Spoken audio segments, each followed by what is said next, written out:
নকশবন্দি উনি আসবে না, ওনার টাকা নিবি, ওনার জোরের নামাজ ধরে মসজিদ থেকে বাইরেছি, আমার ফোন দিছে নুরুল হোসেন নকশবন্দি দেয়া বলতেছে যে আপনি তো আমার 10,000 টাকা বায়না করছেন, আমার আরো বাকি 60,000 টাকা দেন। আমি বললাম হুজুর এটা তো আপনার সাথে আমার কথা ছিল না, আপনার সাথে কথা ছিল আমার 40,000 টাকা, 10,000 টাকা দিয়ে লাইছি আর 30,000 টাকা আমি এখন আপনাকে বিকাশ করে দিয়ে দিব। উনি বললো আমার যে না আপনি আমার 70,000 টাকা দিয়ে দিব না, আমি যাবো না, আপনি ক্যান্সেল করে দিন। তখন আমার কুমড়ি সবার লোক আমি কথা বললাম, তারা বলি এত টাকা তারা না দরকার নাই, মাহফিল ওই লইব না না এর মতন তালিম দরকার না। তাই আমরা আসলে সুন্নিয়তের পাগল, সুন্নিয়তের লাগে আমরা অনেক কষ্ট করি। আর আজকে আপনারা যারা এখানে আইছেন আল্লাহর ওয়াস্তে মাহফিল কুমড়ির পক্ষ থেকে আপনারা মাফ করে দিবেন।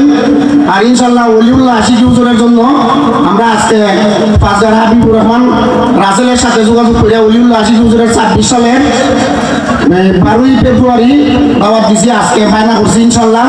আশা করি আগামী বছর মূলত না দয়া করিয়া যারা ওই মাহফিলও আইসো, আমার অনেক ঝগড়া হয়েছে আজকে।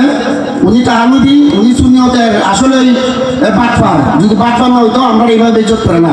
দয়া করে যত লোক আইসো আল্লাহর রাস্তায় আমরা কুমড়ির পক্ষ থেকে মাফ করে দিবেন।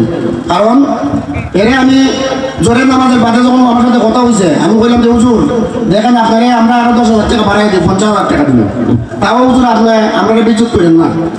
এ সুধা বলছে আমার 70,000 টাকা দিতে পারলে আমি যাবো না মাহফিল ক্যান্সেল।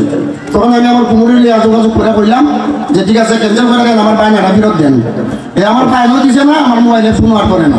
যাই হোক এই সমস্ত আলিম দিয়ে আমাদের সুন্নিয়তের কোনো হইতো না।